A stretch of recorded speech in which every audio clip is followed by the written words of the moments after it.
Good evening. I'm Leland Vittert. Politics is the second oldest profession in the world. Ronald Reagan once noted it closely resembles the first. And tonight, the third person in line to the presidency gave us a prime example of just that close relationship. Here is Nancy Pelosi, Speaker of the House, saying your elected representatives should be able to use their insider knowledge and considerable power to profit from our trust. This is a free market, and we are a free market economy. They should be able to participate in that. As you might expect, that prompted lots of reaction. Here's Walter Schaub, who used to run the Office of Government Ethics on Twitter. It's a ridiculous comment. She might as well have said, let them eat cake. Sure, it's a free market economy, but your average schmuck doesn't get confidential briefings from government experts chocked full of non-public information directly related to the price of stocks. It's not surprising Pelosi enjoys the free market. Let's do a quick review of her and her husband's stock portfolio, showing just how good the free market or the market has been for her. Pelosi and her husband's investments: Amazon up to $25 million, Apple up to $25 million, Alphabet, also known as Google, up to $5 million worth of stock, Comcast up to $5 million in investments. Never mind, of course, literally every day, Speaker Pelosi makes decisions that radically affect each of those companies and their stock price. Break up Apple or not. Raise postal rates for Amazon or not.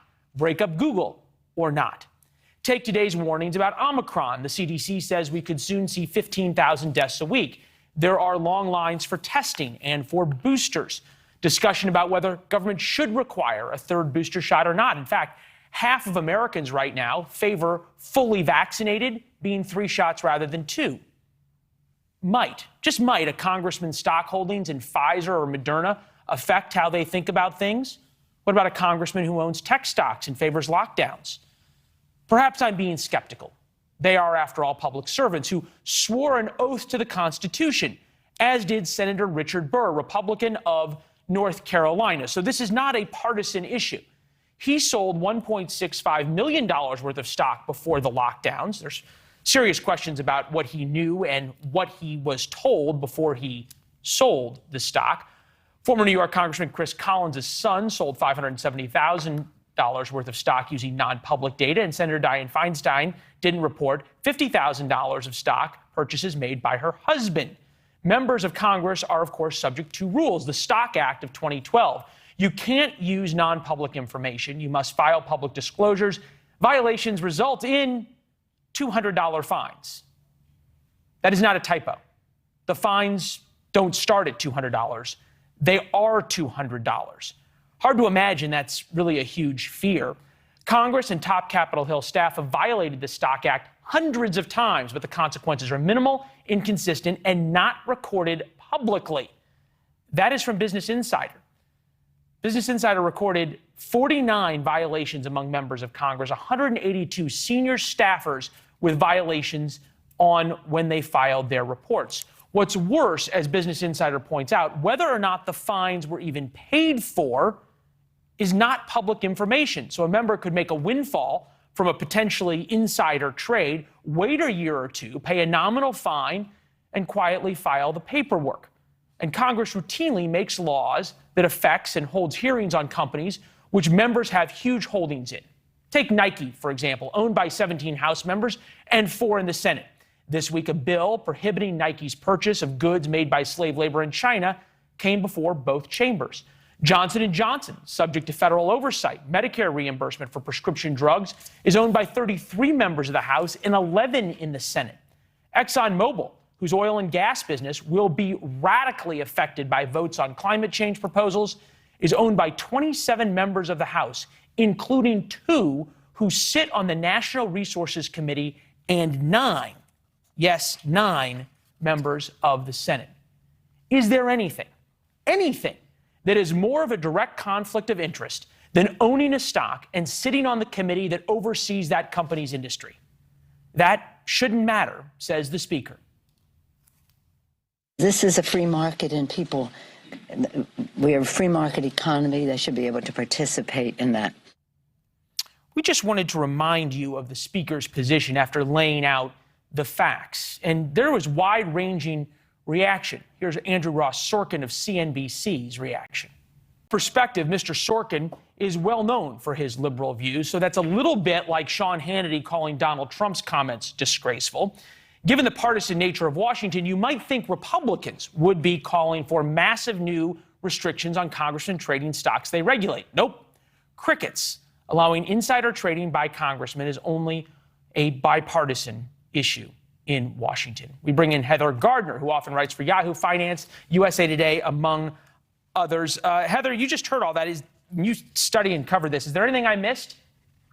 No, actually, I might as well just throw out my notes. I think you covered it. But as you were saying it, I just kept getting more and more and more angry and heated by this because 100% correct. I mean, when she says this is a free market, I think what she's saying is this is the opposite of a free market. I mean, this looks like the definition of an insider trading to me.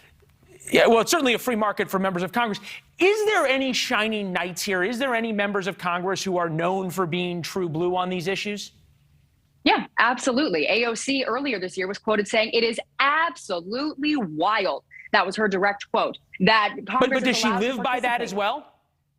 I'm not sure that she has any stocks, not that I'm aware of, at least not at the level of what you had already said. You did a really good job at pointing out Nancy Pelosi's, which, again, I'm going to agree with AOC, is absolutely wild here. She's the one in charge of more than 400 members of Congress. And it's either being, you know, like you said, a $200 fine, which is nothing. This is not a deterrent at all. Or in many cases, she just, you know, sets it off to the side. She says it gets dismissed by her and members of Congress as well. So there's no deterrent from this. Yeah, well, this is not anything new, right? Okay, we all remember Hillary Clinton, then the First Lady of Arkansas, who made $100,000 in the cattle futures market, which she had never participated in before and suddenly was wildly profitable back then. Amazing how that works. Robert Reich proposed a bill to regulate this. Take a listen.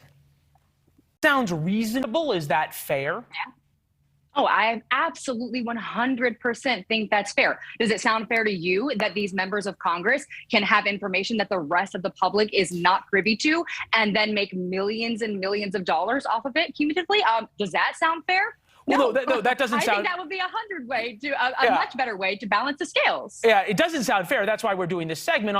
On the flip side of that, though, you have to think about would people who conceivably you'd want in office, who've made a lot of money in the private sector, who perhaps built companies and have a lot of stock, would you really want them to have to liquidate their options before becoming public servants? It can almost dissuade them from taking office. Well, I mean, I think the definition of a public servant is that you know, you are a servant. You're not really there to profit. I think that's the definition of that. But no, I mean, I don't think liquidation would be, you know, a be all to end all, but maybe just for the time you're serving in office, whether it's 2 years, 4 years, 8 years, 12, you know, whatever it is, you can't trade. You know, 30 plus years for some of these people, you can't. So, and, you know, serve your time and then come back. And then, you know, you're a private citizen at that point. That sounds fair to me. Yeah, we're going to go back to Andrew Ross Sorkin, who covers markets, covers the big investment banks. And what's crazy is that the rules that Congress enforces on bankers, on stockbrokers, on so many others are far more restrictive than on members themselves. Take a listen to Sorkin. This is not Democrat, Republican in Congress. We're not picking on one side or the other. What's crazy is that it is such a bipartisan issue in Congress to protect themselves, which effectively means it doesn't seem like anything's going to change, right? No, it's laughable to think. And you asked me before, you know, who's actually advocating for this? AOC, and unsurprisingly, Elizabeth Warren is doing that. They're the loudest ones talking about it. Like you said, I hear crickets from the other side on this. No, it's laughable to think that they are actually going to police themselves here. Yeah, it reminds me of my old friend Francis Rooney, member of Congress who retired, who proposed term limits that would actually take effect at 12 years and just cut everybody's pay to zero. He could find precisely nobody to sign up for that. That's shocking to me. Really shocking. And didn't earn him a lot of friends. Hey, Heather, this was a great conversation. Thanks for coming on, and you managed to either fake it or have some great notes and had some really interesting thoughts. We appreciate it. I did, but again, you covered it all, so good job on your part. Well, thank you. It proves even more. You did it on the fly. It's good to see you. Thank you. Thanks so much. Bye-bye. All right. We'll stay in Washington. Today, the Department of Justice announced it had ended talks with the ACLU to pay migrant families separated at the border. You might remember this story. There were going to be $450,000 payments to each person separated. Those were met with real criticism from border experts who say just the news of the talks incentivized migrants to take the trek to the border. Despite the talks ending, the crisis at the border is far from over. NewsNation obtained this video of 100 undocumented migrants packed into a tractor trailer near Laredo, Texas. A sharp-eyed state trooper spotted the big rig, pulled it over, and found the group packed like sardines in the back. 100 people cramped into an unventilated trailer. Lots of bad things could happen. In the past, lots of bad things have happened. It's just one of the success stories of Operation Lone Star, Texas's answer to the Biden administration's border policies. Julia Rosa of Town Hall reports exclusive assignment logs for Border Patrol's Yuma station obtained confirm few agents are actually patrolling the border. Most are processing or transporting. Border Patrol no longer does border enforcement, it does border enrollment. We have reported the same thing has been going on in Texas for months. The Border Patrol there, especially in the Rio Grande Valley, is now the border processors. Hence the Governor Abbott, ordered Operation Lone Star, a multi-billion-dollar program with thousands of state troopers, National Guardsmen, shipping containers you can see right there. The Rio Grande has increased boat patrols and the like, all to try and stem the flow of illegal immigration. Now the ACLU wants the Justice Department in Washington to sue Texas to stop Operation Lone Star. So to be clear, the ACLU wants the Justice Department to keep Texas from arresting people who smuggle people, drugs, and guns into the United States. Lieutenant Chris Oliveris of the Texas Department of Public Safety is here to respond to the ACLU's allegations. But we start with NewsNation's Kelly Meyer in D.C. with their complaints. Kelly, good evening. Good evening, Leland. Well, we spoke with the ACLU of Texas, who say Operation Lone Star is, quote, racist and anti-immigrant. In the 50-page complaint, the civil rights groups say officials arrested more than 2,000 people, virtually all black and brown migrants, on trespassing charges. The ACLU says the migrants were tricked. They were lured onto private property by officers. Take a listen. We have descriptions from people who were arrested under this program, who were directed to private property or gestured over to private property by a law enforcement officer. And then once they crossed onto the property, they were arrested, not realizing that they were not allowed to be on the property. It is essential that the Department of Justice open an investigation. These civil rights groups are asking the U.S. Attorney General to launch a federal investigation of the operation and end all federal funding for those involved in the operation. We reached out to the Department of Justice, but they declined to comment, and our calls to the governor's office were not returned. Leland? All right. Kelly Meyer in Washington. Kelly, thank you. We now turn to Lieutenant Chris Oliveris to hear what the Texas Department of Public Safety has to say. Lieutenant, good to see you as always. ACLU says these are anti-immigrant operations. Is it anti-immigrant or anti-illegal immigrant? Well, Leland, good evening. Great to be with you. So when we refer to these illegal immigrants, that's what we refer to them as, because they are illegally entering the country. It's not legal to enter the country through the river. We know that's a violation. That's not only a federal violation, but also a state violation with the trespassing on private ranches. So these are illegal immigrants that are coming across, and that's what we refer them to as.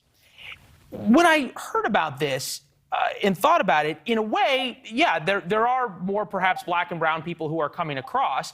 At the same time, I'm looking at the video from where you found 110 people in the back of a trailer.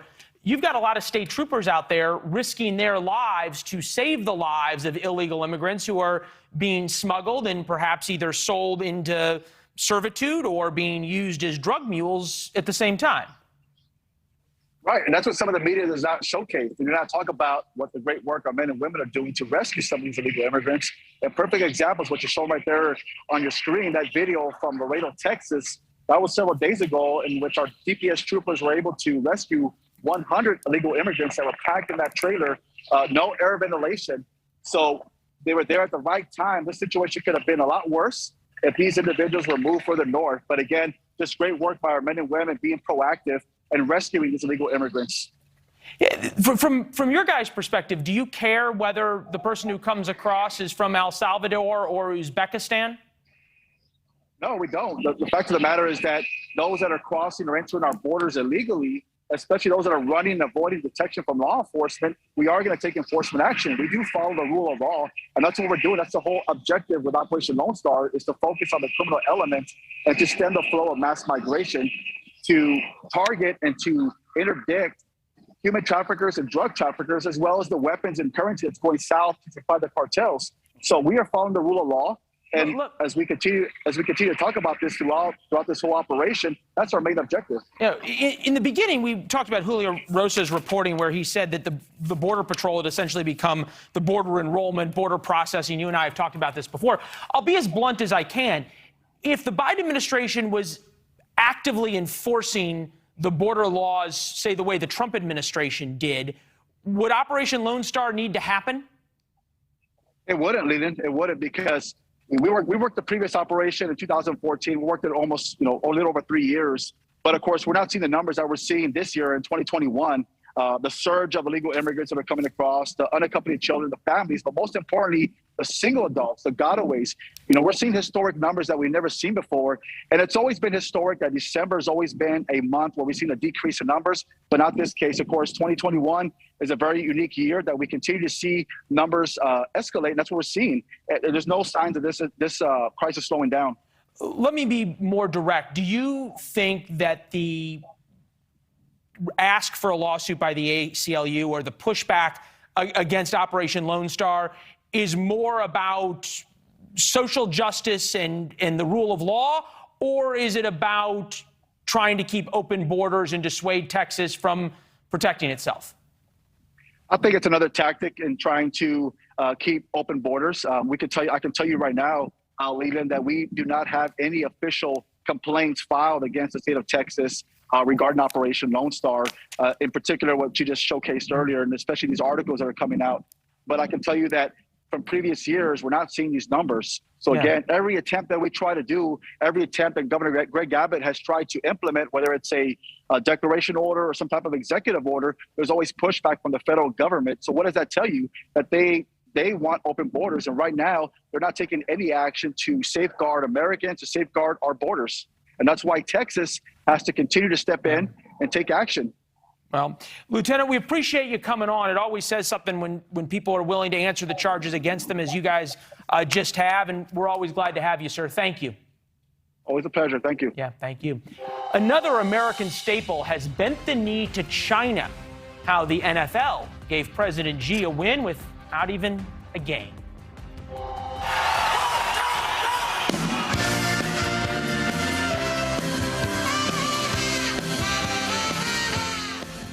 Plus, one of the greatest songwriters of all time just struck the largest single artist deal in music history. What's Springsteen going to do with $500 million?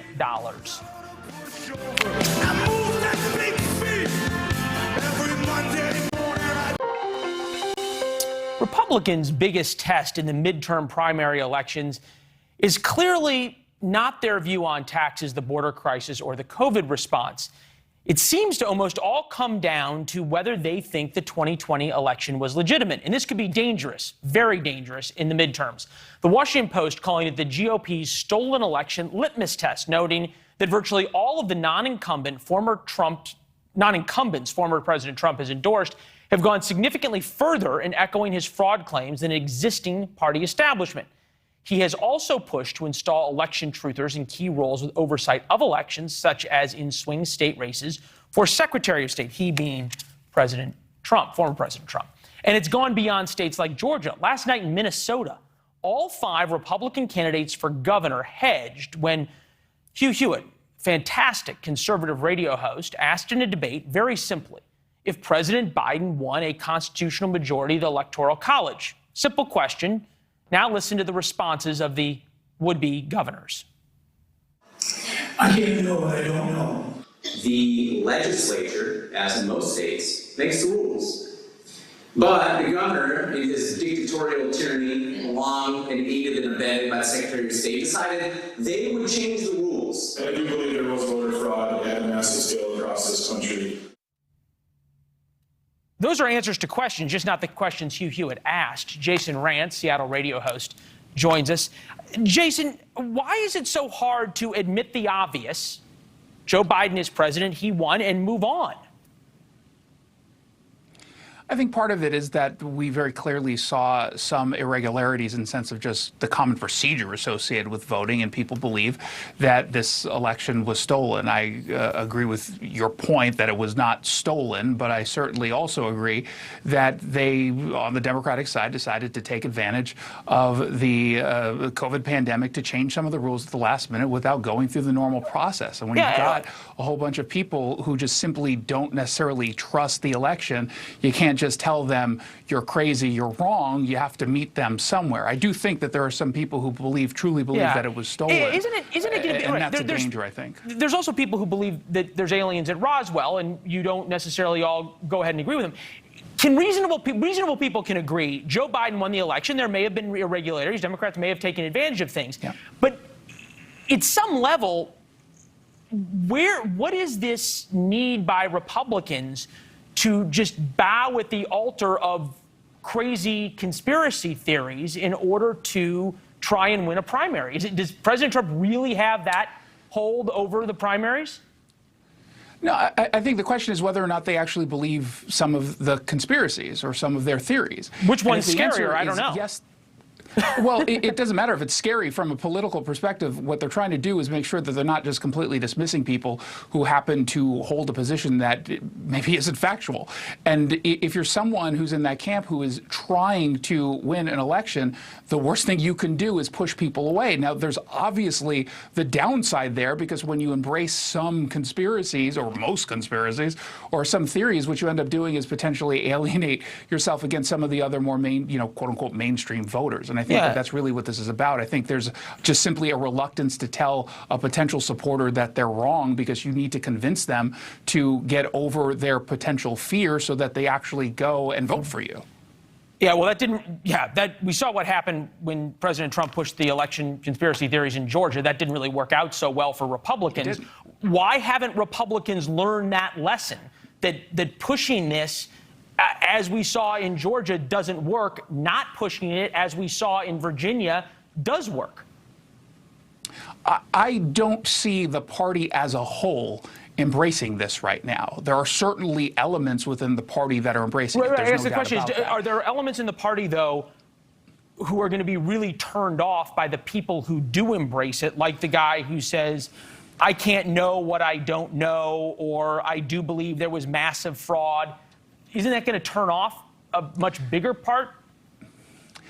Well, it kind of depends on what the party ends up doing with that particular candidate. Look, I mean, there are a lot of people who run as a Republican or as a Democrat or something else who don't necessarily reflect the regular mainstream values of the party or some of the narratives. So, so long as I think the party as a whole nationally doesn't embrace it. Yeah, you think about David Perdue in Georgia, though. He's at least fairly mainstream. He was a U.S. senator, and now he's off in crazy land. You've got a huge block of state senators in Georgia, Republicans, begging him not to do this, and he's still going forth with it. 58% of Republicans believe there was significant voting fraud, and those votes changed the outcome of the election. Only 4% of Democrats, 20% of independents.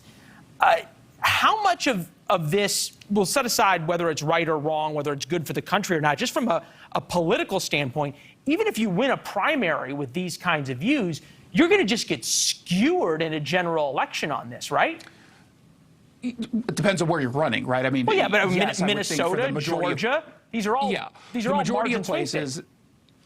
Absolutely. But, again, when you're looking more regionally, when you're looking at certain House races, it's going to be a little bit different depending on where you are. But again, I generally agree with the point of the party certainly shouldn't be embracing some of this stuff because it's not necessary. Right now, you've got a lot of policies that are playing very strongly to Republicans. You focus on crime, you focus on education. And to your point, it worked in Virginia. Focus on the issues. And that issue, unless this happens to be very, very popular of an issue in certain areas, the election fraud theme, I would completely stay away from it. Hugh Hewitt has been great on asking about this issue, and we got to really take our hat off to him, especially because he points out so rightly at times that this may be a really great talking point in the primaries, as crazy as it is, but once you get to the general election, it can be a real Achilles heel. Hey, Jason, we always appreciate the explanation, you coming on with us. It's a great discussion. Thanks, Leland. Appreciate it. Good to see you. You might remember the enormous controversy when quarterback Colin Kaepernick took a knee for social justice. Well, the whole National Football League is now taking a knee for the almighty dollar, or should we say the almighty yuan. The NFL declared the Los Angeles Rams the home team of China, meaning the Rams can market and sell merchandise in the country and will likely play a game there. On the league's map of China, they colored in Taiwan, so making Taiwan part of China. That is a wet kiss to the communist leaders in Beijing who want the democratic enclave back and have strongly punished businesses who dare speak out about Taiwan's right to self-determination. The NFL's move comes just as Congress and the Biden administration took some strong steps against China. Our friends at Axios point out Congress sent President Biden a bill banning U.S. imports from the Chinese region of Xinjiang unless companies can prove the products weren't made with forced labor. Treasury Department added 8 Chinese companies that the Commerce Department blacklisted because of China's top military medical research institute and 11 affiliates over concerns about Beijing's development of biometrics and brain control weapons. Dean Chang joins us now. He studies how Beijing reacts to Washington moves. Dean, good to see you. All right, what does Beijing care about more? The NFL giving them Taiwan or the machinations of sanctions in Washington? Well, at the end of the day, they care about both. The NFL is hugely popular in the United States. This is going to be seen by the Chinese as an endorsement and therefore an inroad into a key source of influence in the U.S. Well, let me turn it around. If that map had come out and they had put Taiwan in a different color and given Taiwan their own home team, I feel like we'd be at like World War III right now. Well, you'd probably see the Chinese basically saying that, all right, fine, you do that, we're going to ban the NFL entirely from China, and that's billions of dollars potentially of revenue that you're going to lose. It's the same threat they've done to the NBA. They did this to Victoria's Secret a few years back.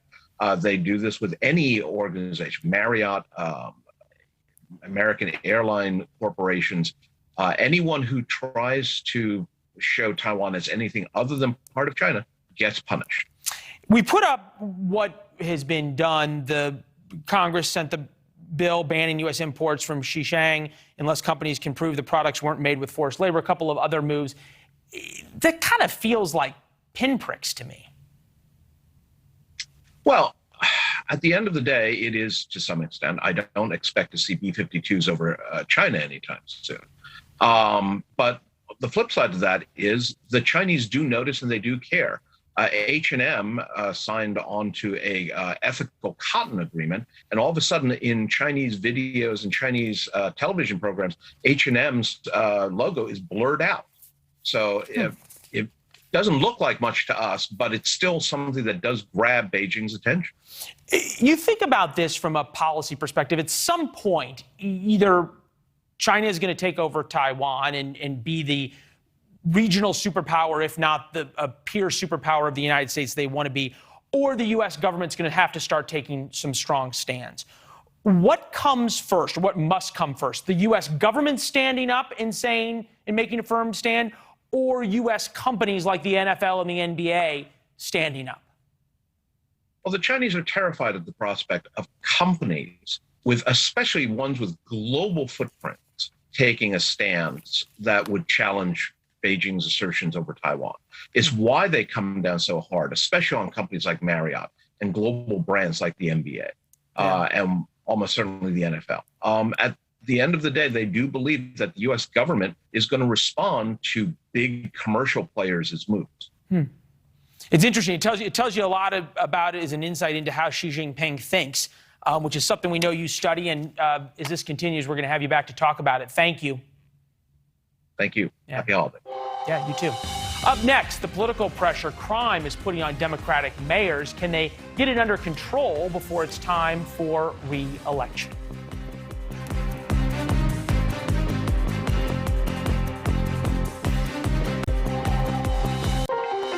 Seeing people, not just African Americans, rise up against police brutality gave me hope.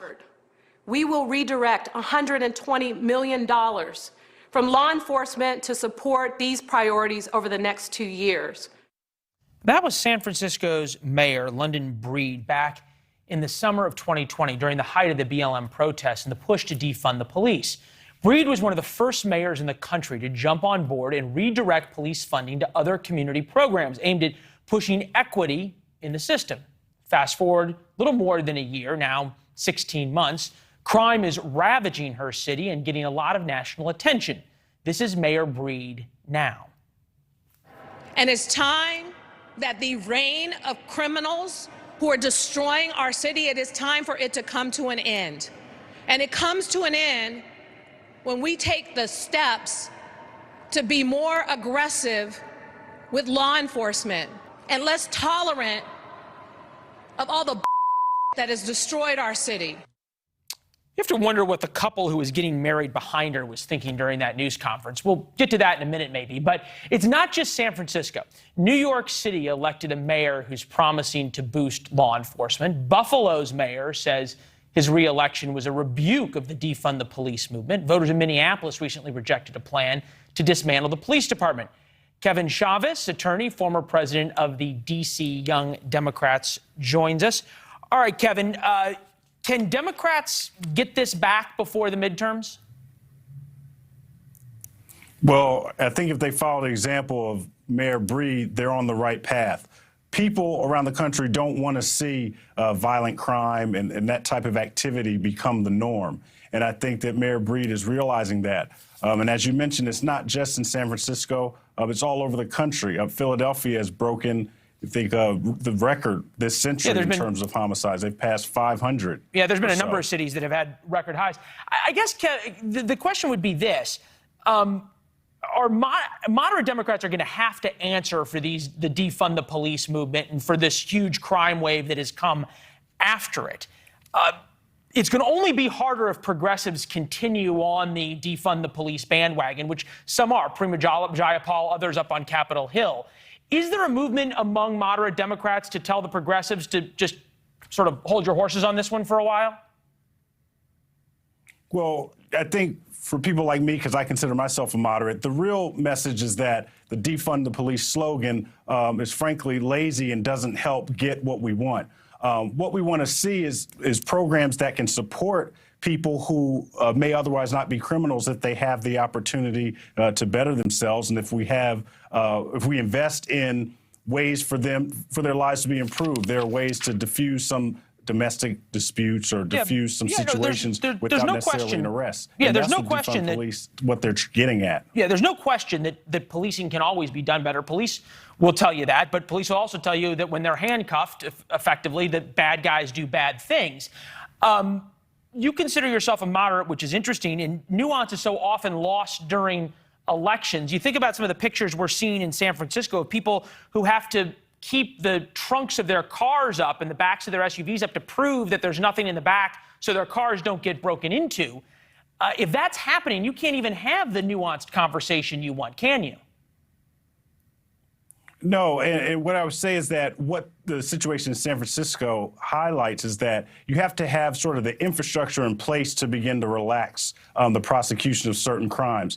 You can't allow things like open-air drug dealing and open-air selling of illegal goods in a city where you don't have enough housing, where there aren't enough treatment centers for people who are abusing drugs, those types of things. When you don't have that system in place, then you see it start to fail. And I think that while progressives are very sensitive to the issues that we face. They're wrapping me real quick, but I just got to get to this real quick. It almost sounds like the old argument about socialism, where socialists say, well, the reason socialism doesn't work because it's never been tried. What I'm hearing from you is sort of the utopia of not prosecuting crimes hasn't been tried correctly. Well, I'm saying that we don't have the system in place to support those types of lenient activities, especially when we see the rent skyrocketing, when we don't have the services we used to have before the pandemic. A lot of these organizations that would help diffuse crimes and criminal activity, their doors are closed. People don't have access to those resources. So it's a perfect storm in a bad way of things not being open, resources not being available, and also people being desperate. And then when you roll back simple things like the number of police on the street and the number of police that are available to respond to crimes, that's a problem. Yeah. I think that's what we're seeing people push back on right now. And I think it needs to be done. Yeah, you make a point. It's a problem all over America. Hey, Kevin, it was great seeing you. If we don't talk before, Merry Christmas to you and yours. All right, thank you. Merry Christmas. It's good to see you.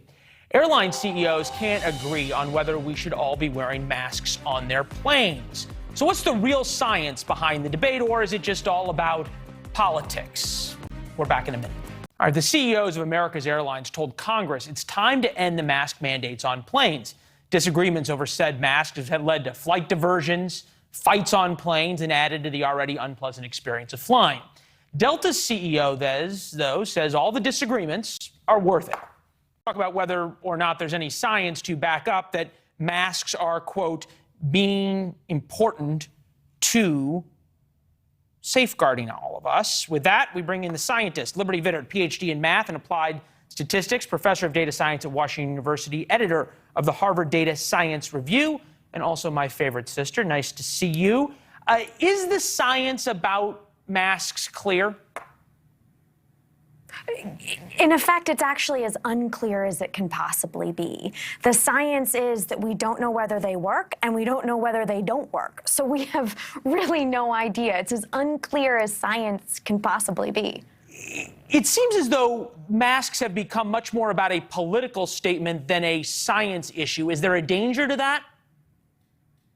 Well, there's always a danger to saying something's scientifically backed when it's not. We've seen that over and over with anti-vaxxers for other types of vaccines. We've seen the dangers that when you say something is scientific. I mean, just look at it this way. We are masking our kindergartners. And I mean, what if we bought them restaurant dining tables and put that in the classroom? Would we all of a sudden not have to mask them like we don't in restaurants? Like, this is nuts. It makes no sense. And science makes sense.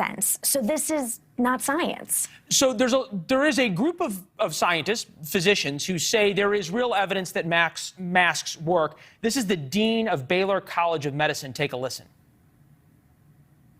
The data supports use of masks, but also why say this now when we have the most transmissible variant of all accelerating? I don't know. On some of these CEOs, they have the emotional intelligence of a doorknob.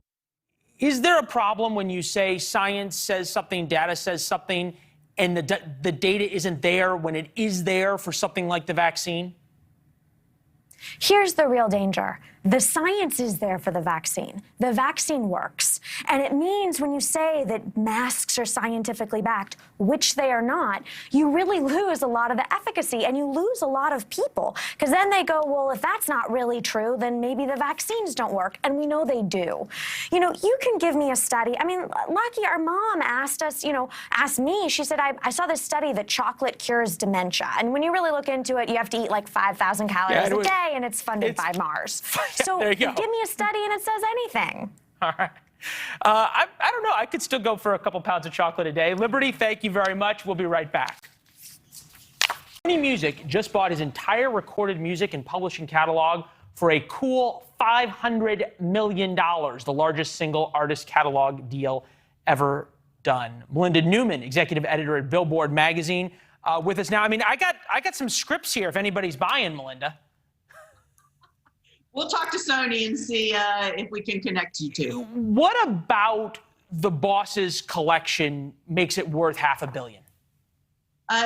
Partially, you're getting both the masters, which is the recorded music that, like what you were just playing when you were playing Born to Run, and you're also getting the copyright. So you're getting the songs. So you're getting one of the most legendary catalogs, both the masters and the songs, all under the same roof. Yeah, and he's already made hundreds of millions. He sold 150 million albums worldwide. You think about this as music deals in general. Good for him.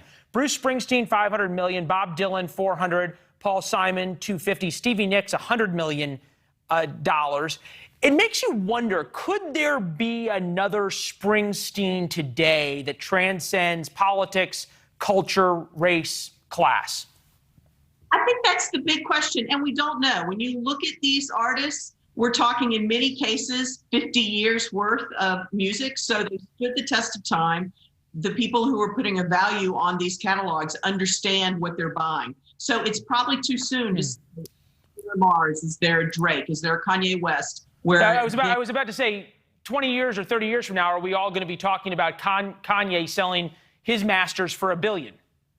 Exactly, we could be, because one of the interesting things we're seeing is the valuations for these catalogs are just soaring. So it used to be that a 15 multiple was considered pie in the sky, and now with Springsteen it was around 30. So they're just rising and rising. So yes, that's actually very possible. Yeah, incredible. It makes you think back a little bit. What would Elvis's whole collection sold for today if you dated it forward? It's a good thing to end on, Melinda. This was great. We're glad to have you. Thank you. So much. Happy holidays. Phenomenal conversation. Sony's welcome to call. The scripts are right here. The boss himself, Dan Abrams, is next. We'll see you tomorrow night.